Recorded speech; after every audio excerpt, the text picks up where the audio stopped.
Hi, I'm Lauren. Natural disasters like hurricanes, earthquakes, and wildfires can leave us feeling confused, scared, and even angry. Why would our loving God allow such devastation?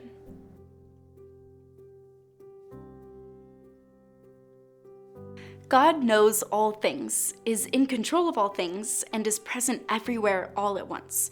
And He certainly has the power to prevent natural disasters from happening. The truth is, we have no way of knowing how often He does intervene to protect us from natural disasters, but we know He does. The Bible tells a story of a terrible storm that came upon Jesus and His disciples while they were out to sea in a small boat. The men were terrified and woke Jesus.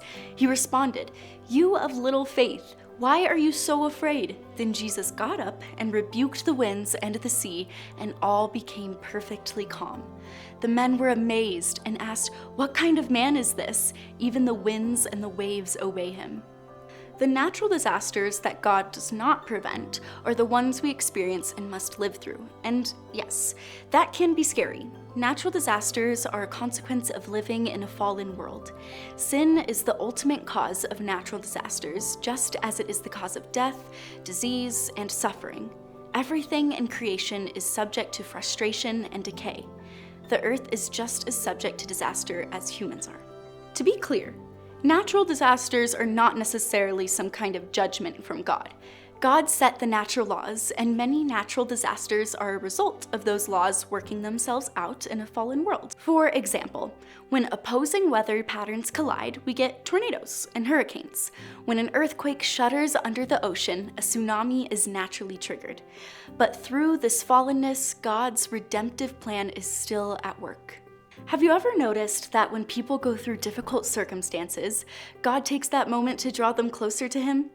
It's in times of hardship that communities come together, showing compassion, love, and support. We often see the best of humanity shine the brightest when darkness is all around. When faced with adversity, remember that God is with us through it all, working to bring order from the chaos. The Bible is full of stories of people who faced trials but found comfort in God's presence. Psalm 46:1 says, "God is our refuge and strength, an ever-present help in trouble." Natural disasters remind us that we actually can't predict even the next hour of our lives, but God isn't surprised by anything. He may allow traumatic events to occur, but He will never abandon us. He also promises that everything we endure has a meaning, purpose, and is for our eventual good. After Job had suffered great disaster and loss in his life, he cried out, "The Lord gave and the Lord has taken away. Blessed be the name of the Lord." That's crazy, right?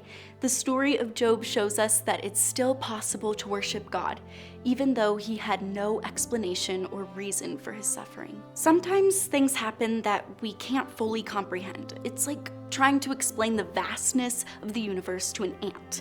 And just as the ant's perspective is limited, so is ours compared to God's. His plan is beyond our grasp, and yet we can trust that He knows what He's doing.